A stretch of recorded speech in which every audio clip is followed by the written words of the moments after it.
Ça peut tout changer dans la vie de quelqu'un.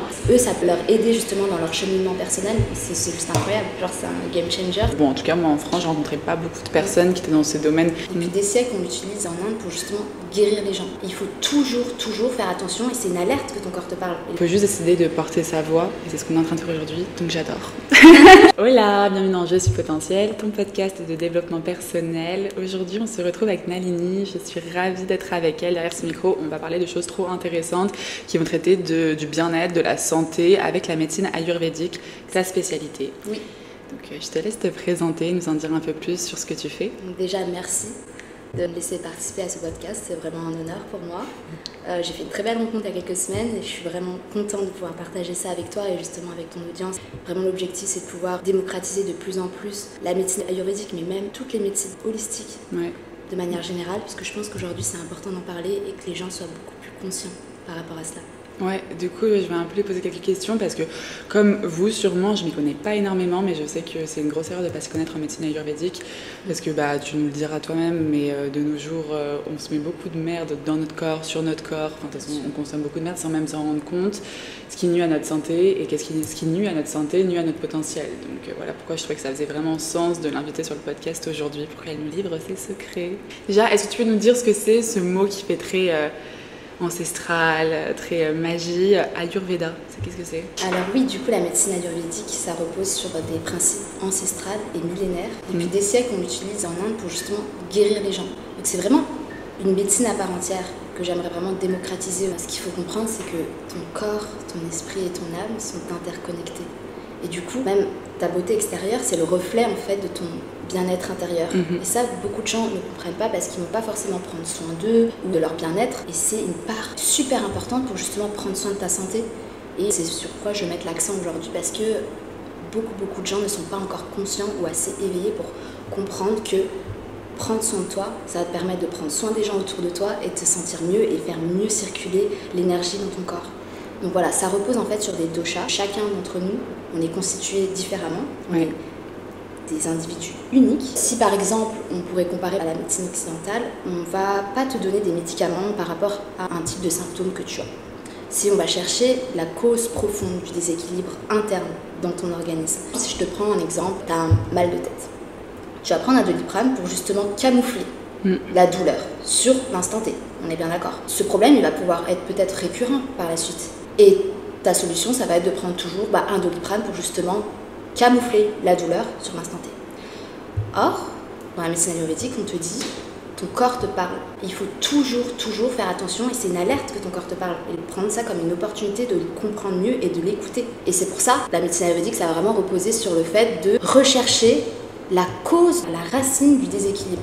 Savoir pourquoi tu as ces douleurs physiques aujourd'hui, ça s'est extériorisé d'une manière, pourquoi, quelle est la cause profonde de ça. Ça va chercher vraiment ton déséquilibre interne pour justement le régler, l'ajuster et l'adapter pour ne plus avoir ce problème récurrent dans ta vie, quoi. C'est vraiment une médecine à part entière pour traiter les symptômes et les douleurs à la racine, si on peut généraliser et synthétiser ça de manière simple. J'adore. Ouais, ça me fait grave penser, je crois que ça s'appelle le langage des oiseaux, genre maladie, tu sais, maladie, genre c'est ton corps qui essaie de dire qu'il a mal et nous on le dit ferme. Ouais, te dis ferme-toi. Vraiment, alors que il essaie de communiquer avec toi, genre il a sûrement essayé de te faire passer les choses par pensée, genre et après en te générant du stress. Enfin voilà, ton corps il communique avec toi. Tu sens que ton cœur il est serré ou t'as mal au ventre. Et parfois ça peut être vraiment sous forme de maladie ou alors comme tu disais peut-être migraine récurrente, des choses qui viennent régulièrement dans ta vie pour t'alerter en fait. Et après c'est à notre rôle à nous de s'écouter parce que d'abord si tu veux il y a une information qui vient te bousculer, si t'écoutes pas quand on te bouscule, bam tu te prends une gifle, donc ça veut dire que tu as un signe level au-dessus, si t'écoutes pas la gifle tu te fais rouler dessus par un camion. Bon voilà, j'ai un peu inventé mes petites métaphores mais je pense que vous avez capté un peu le projet. C'est moins tu écoutes, plus ton corps il va pas avoir le choix que d'être très clair dans les signes qu'il t'envoie et plus ça va faire mal.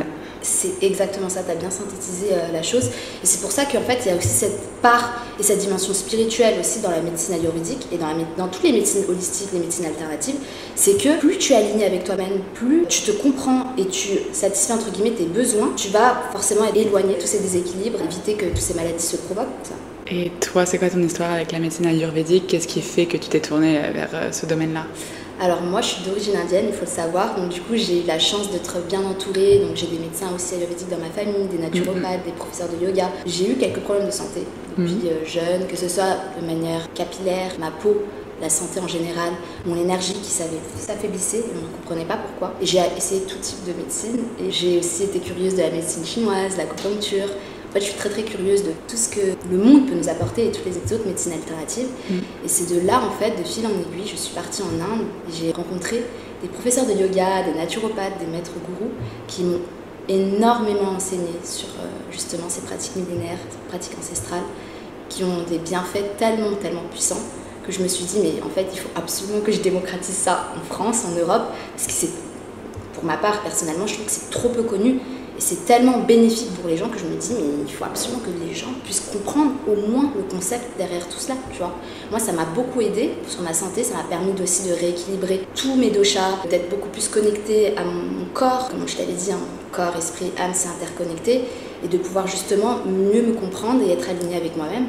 Je me dis, mais il faut absolument que je puisse véhiculer toutes les valeurs autour de cette médecine et que les gens puissent comprendre si ça peut les aider également dans leur cheminement, épanouissement personnel, mais aussi spirituel. S'ils peuvent guérir aussi avec la médecine ayurvédique, c'est le combo parfait, quoi. Ouais, non, c'est une belle mission que tu as. Et c'est quoi les premiers changements que tu as mis en place dans ta vie, genre quand tu as commencé à t'ouvrir à toutes ces médecines, tu t'es dit, bon, qu'est-ce qu'il faut d'abord que peut-être je remplace, ou qu'est-ce qui s'est passé en fait? Tout d'abord, on dit toujours qu'on est ce que l'on mange. La nutrition ayurvédique, c'est une dimension qui est très importante dans la médecine ayurvédique, dans le sens où on t'apprend à manger consciemment. Alors ça peut interpeller, parce qu'il y en a certains qui mangent devant la télé, qui ne savent pas forcément ce qu'ils mangent, qui ne savent pas comment manger, et justement aussi comment adopter et adapter son dosha par rapport à leur nutrition. Et en fait, comme je l'avais dit, on est chacun unique. Donc mes besoins ne sont pas les mêmes que toi. Tu vas pas forcément avoir les mêmes besoins que moi. Et en termes de nutrition, c'est pareil. Tu dois avoir des régimes et des plans nutritionnels qui sont adaptés à toi, adaptés à tes cycles, adaptés au cycle lunaire, les énergies de l'univers. Tout ça est interconnecté pour justement que tu puisses en tirer les meilleurs bénéfices, c'est ça, pour toi. Et donc du coup, ça a vraiment du sens quand on dit tu es ce que l'on mange, parce que tout ce que tu manges, pour ton énergie, ta meilleure circulation sanguine, ta peau, si tu as des problèmes capillaires, des problèmes de digestion, tout peut être réglé aussi avec une partie de la nutrition ayurvédique. C'est ça qui est super important à comprendre. Je peux te donner un exemple, je sais pas si tu connais le ghee. Non, ça te dit rien? Le ghee, genre là on fait des bisous sur la branche là? Non, c'est trop drôle. C'est du beurre clarifié. Et en fait, on dit souvent les graisses, c'est pas forcément bon pour la santé, etc. Mais en fait, le beurre clarifié, ça a tellement de bienfaits pour la santé. Quand tu vas dans des retraites en Inde, par exemple, tu vas faire des cures ayurvédiques, on te préconise de prendre du ghee à jeun tous les matins.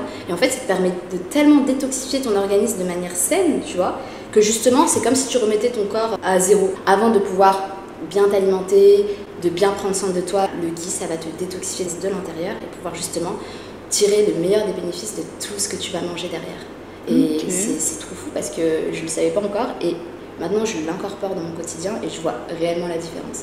Donc en fait, c'est plus des routines que j'ai incorporées, tu vois, que j'ai adaptées, qui m'ont fait vraiment une transformation holistique, si je puis dire, tu vois. Mais ça se mange, c'est genre sous forme de beurre, genre tu tartines ça le matin? Ouais, c'est du beurre, mais c'est des bonnes graisses. Comme l'huile d'olive, l'huile de coco, c'est bon. Il en faut pour ton corps. C'est pareil, le ghee, c'est du beurre clarifié et c'est super, super bon pour ta santé. Ça peut même débloquer aussi des énergies, ajuster tes déséquilibres. Tu as d'autres aliments secrets comme ça qu'on ferait bien incorporer dans nos routines? Ouais, bien sûr. L'ashwagandha, maintenant, ça connaît de plus en plus. L'ashwagandha, c'est pour toutes les personnes, par exemple, qui souffrent de stress, d'anxiété, d'insomnie. Eh bien, en fait, c'est une plante adaptogène qui est originaire de l'Inde. C'est vraiment connu aussi des sportifs parce que ça permet d'augmenter la masse musculaire au lieu de prendre parfois des poudres protéinées, hyper protéinées. Ça, c'est une poudre végétale qui est très très riche en protéines, qui t'apporte nutriments, protéines, vitamines, minéraux, antioxydants, tout ce dont ton corps a besoin pour apporter tous les nutriments essentiels pour le bon fonctionnement. Donc ça, c'est cool parce que je vois que même dans le bien-être de la santé, même les athlètes, etc., commencent à en prendre et on commence à comprendre ce que c'est. Et tous les bienfaits derrière, c'est totalement naturel. Ça te permet de mieux t'endormir le soir, de ne plus avoir d'insomnie, de mieux récupérer. J'ai tellement de personnes autour de moi qui m'ont dit « mais l'ashwagandha, ça m'a tellement changé la vie ». À ce moment-là, j'étais là « mais waouh, c'est tellement puissant ». Et le moringa, c'est quelque chose aussi, peut-être tu as entendu parler, le moringa? Non, ça ne te dit rien? Non. Pareil, c'est une plante puissante qui pousse en Inde. Les hommes ont beaucoup d'alopécie. Ouais. ou certaines qui perdent la densité capillaire, qui ont une chute de cheveux très très intense en fonction des saisons. Et en fait, le moringa, ça va pallier à ça, ça va te renforcer tes follicules pileux à la racine. On dit toujours des cheveux sains sur un cuir chevelu sain. Donc du coup, ça a du sens. Toi, de ton côté, ça a l'air de bien se passer. Du coup, j'ai beaucoup appris. C'est grâce aux médecins ayurvédiques, puisque justement, quand tu as les bonnes routines, que tu comprends comment tu fonctionnes, tu donnes les meilleurs aliments, les meilleurs cuirs ayurvédiques pour toi, pour justement ton organisme fonctionne bien et que les cheveux aient une peau en pleine santé, quoi. Oui, pour ceux qui ne voient pas le podcast vidéo et qui sont en train d'écouter, elle a des cheveux magnifiques. Mettez la vidéo, vous ratez quelque chose. C'est trop gentil. Et du coup, le moringa, c'est ça, c'est très très riche en vitamines, minéraux, protéines pour renforcer tes follicules pileux et ça va augmenter ta densité capillaire, mais de manière saine. Avoir des routines simples par la suite, par exemple les poudres ayurvédiques, je pense que tu connais les poudres ayurvédiques. C'est ce que tu vends. C'est pas ce que tu proposes. Il y a des compléments alimentaires et les poudres ayurvédiques, c'est pour les soins externes. C'est bien de faire des soins externes, mais t'as beau faire tous les soins externes, si tu détoxifies pas de l'intérieur, si tu prends pas les bons aliments à l'intérieur, ça va pas fonctionner. Comme on dit, c'est un peu le 80-20, tu vois. C'est 80 ton alimentation, quels sont les nutriments que tu apportes à ton organisme, et 20% c'est l'extérieur, c'est vraiment comment tu te prends soin de toi de manière externe. C'est vrai que souvent, moi je vois, j'ai jamais trop investi des milliers de cents dans ma beauté. Ouais. Je suis pour less is more. Vraiment, genre, j'essaie de pas trop en faire, vraiment strict minimum, parce que je suis pas dans cette team qui veut surconsommer et m'étouffer sous plein de trucs. Mais bref, j'ai toujours vu beaucoup de mes amis dépenser vraiment des milliers de cents dans leur beauté, mais pas dans leur beauté à partir de l'intérieur, mais vraiment genre dans les crèmes et même ou alors dans le camouflage. Et là, c'est un peu le même système que ce qu'on me disait pour le mal de tête. C'est par exemple, si tu as une peau de merde et que tu essayes de mettre ça sous plein de fond de teint, t'es pas en train de régler ton problème à la racine. Au lieu de prendre soin de ta santé pour avoir une belle peau, non, tu mets des milliers de cents dans des fonds de teint les plus qualitatifs. Donc c'est un peu comme t'as mal au crâne, tu prends un Doliprane pour cacher. Belle comparaison ce que tu dis, parce que c'est exactement la même chose. On est dans une société où aujourd'hui, on va préférer mettre des extensions, on va préférer mettre du maquillage pour camoufler sur l'instant T, mais tu n'es pas en train de résoudre le problème à la source. Tu es en train d'encore plus, tu laisses même pas ta peau respirer, t'imagines.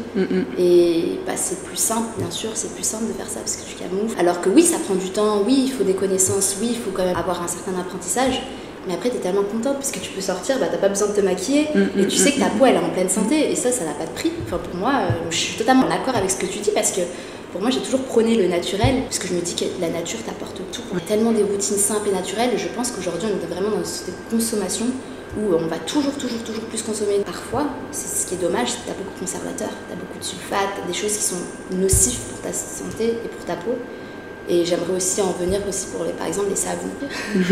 Dis-nous tout. En vrai, tu peux balancer, je pense que, parce que ça se trouve, c'est des savons que certains qui écoutent ce podcast ont dans leur salle de bain et ils méritent de savoir s'il faut les dégager, clairement. Ok, alors j'ai en tête la marque Dove. Aujourd'hui, on le vulgarise, c'est-à-dire que c'est vendu partout, dans les supermarchés, grandes surfaces, etc. C'est un produit que tu utilises au quotidien. On est d'accord? Alors qu'aujourd'hui, c'est pas forcément adapté à tout le monde. Ça va provoquer des brûlures, des irritations, des peaux sensibles. On se demande pourquoi, on se questionne là-dessus. Mais en fait, le savon, il n'est pas fait pour que ça sente bon comme ça, tu vois.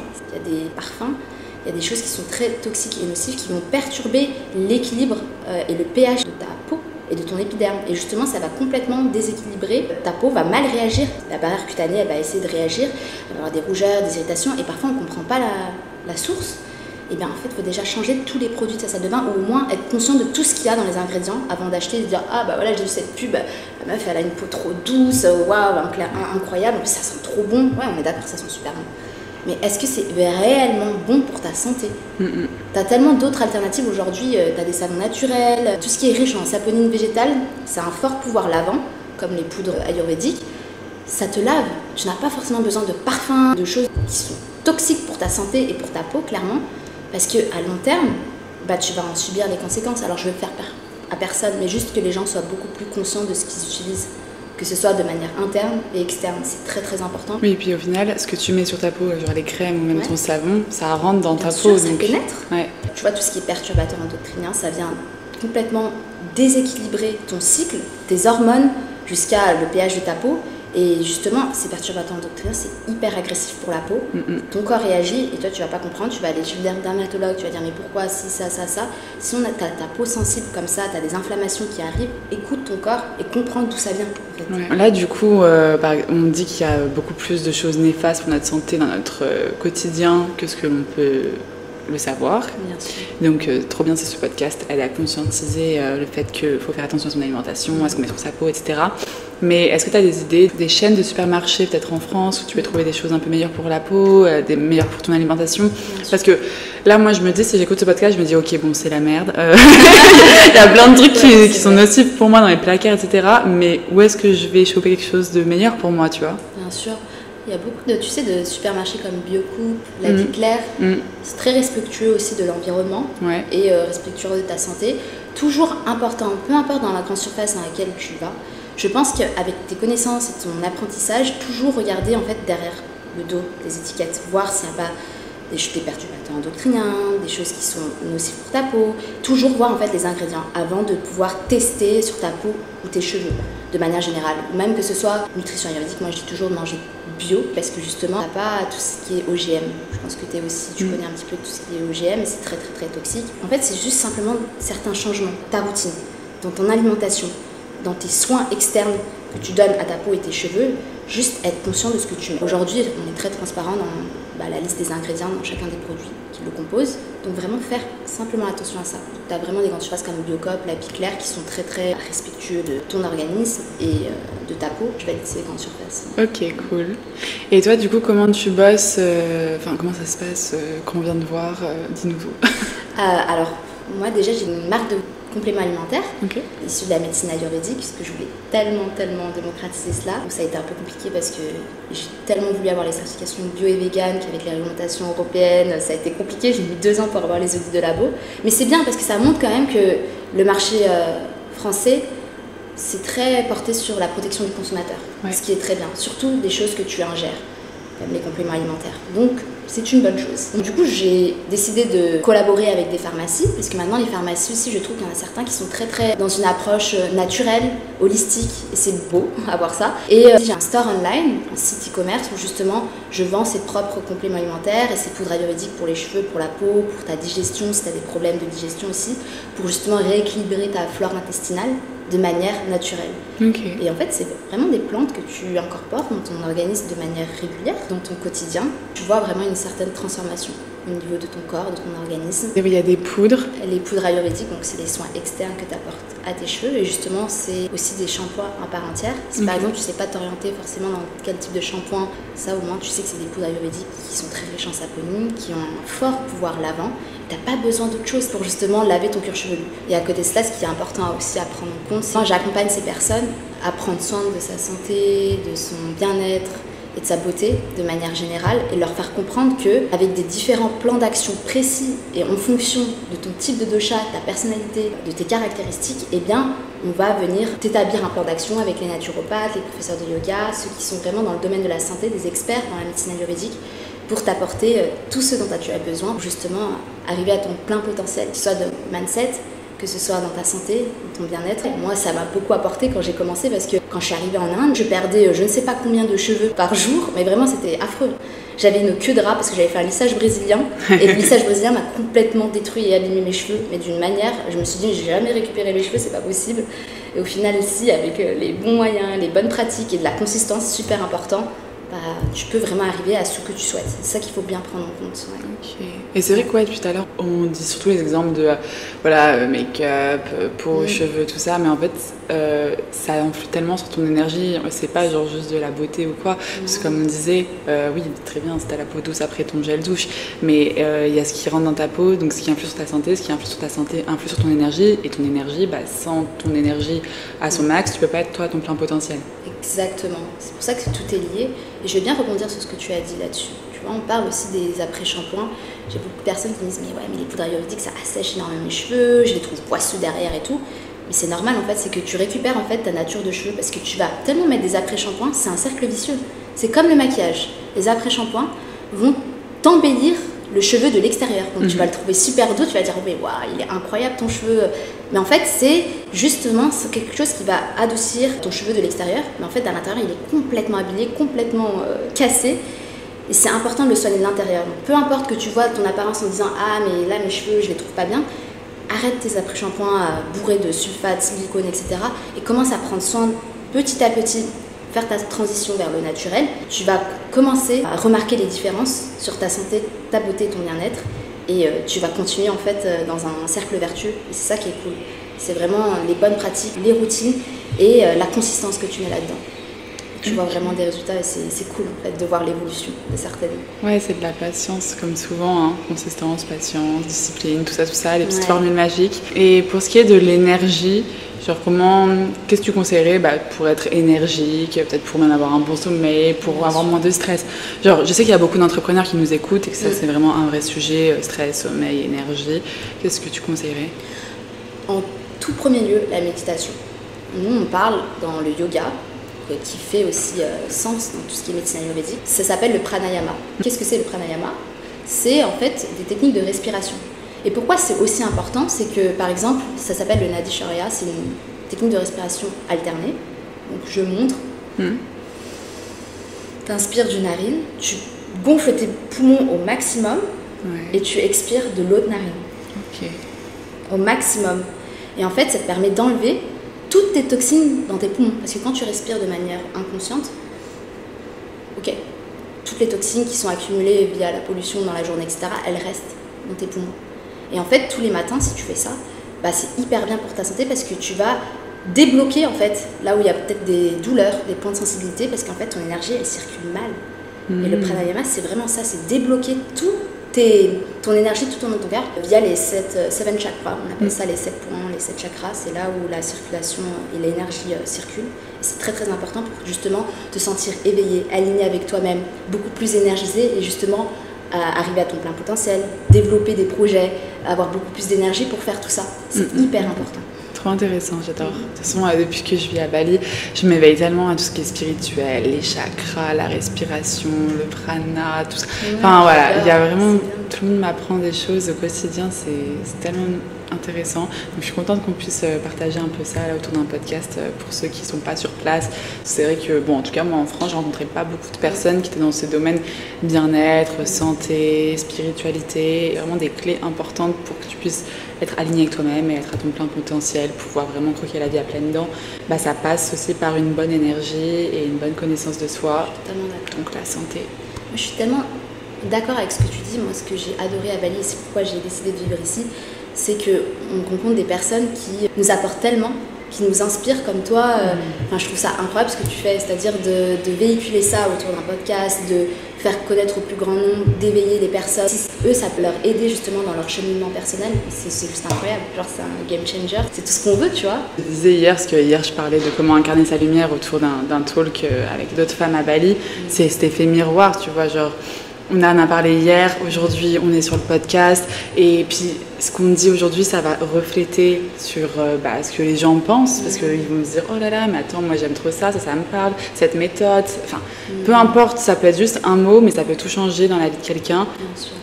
Il faut juste décider de porter sa voix et c'est ce qu'on est en train de faire aujourd'hui, donc j'adore. Du coup là pour les personnes qui ont envie d'en savoir plus sur le sujet, est-ce que tu pourrais partager ton Instagram, peut-être ton site internet, le nom de ta marque, bien sûr, tout ça, bien sûr. Où est-ce qu'on peut retrouver? Alors ma marque c'est nalicare.com, on mettra le lien juste en dessous de la vidéo. Par rapport à mon Instagram, vous pouvez me voir sur Nalicare et Nalini LBN qui est ma page personnelle. Et voilà, je véhicule beaucoup de choses par rapport à ça. Si ça peut apporter de la valeur pour les personnes, je vous invite justement à vous abonner, de suivre au quotidien tous les conseils que je peux recommander sur votre bien-être, votre routine, comment prendre mieux soin de soi, comment prendre soin de son énergie. Toutes ces choses qui sont vraiment, je pense, fondamentales aujourd'hui. Et si on peut aider le maximum de personnes, c'est avec plaisir. Oui, c'est vraiment ça, le bien-être, la santé, l'aide aux autres, c'est quelque chose sur quoi on se retrouve toutes les deux. En tout cas, c'était un plaisir de t'avoir sur Je suis potentielle aujourd'hui. Merci beaucoup. Merci à toi. Ouais, c'était génial de t'avoir derrière le micro. Merci pour tout ce que tu partages. Et si ça vous a plu comme épisode, n'hésitez pas à laisser un petit like, un commentaire, mettre 5 étoiles sur les plateformes d'écoute ou encore le partager. Ça aiderait à faire passer sur ces messages qu'on se donne le temps et la peine de transmettre, donc ce serait vraiment une vraie reconnaissance pour notre travail.